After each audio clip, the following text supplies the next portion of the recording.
माझ्या मराठीची बोलू कौतुके परी अमृतातही पैजा जिंके.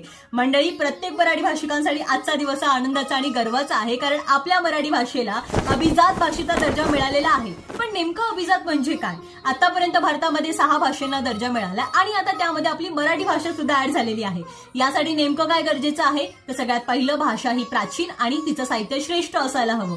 भाषेचा इतिहास हा 1500 ते 2500 वर्ष जुना असायला हवा आणि सगळ्यात महत्वाचं म्हणजे भाषा ही स्वयंभू पण असावी. कुठल्याही दुसऱ्या भाषेचा आधार न घेता तयार झालेली अशी भाषा. मंडळी, 1200 ते 1300 वर्ष जुनं असलेलं लीळाचरित्र, ज्ञानेश्वरी, विवेकसंधू या ग्रंथ साहित्यांनी आपल्याला मदत दिली आहे आणि याचा आधार घेत आपल्या मराठी भाषेने मिळवलाय अभिजात भाषेचा दर्जा.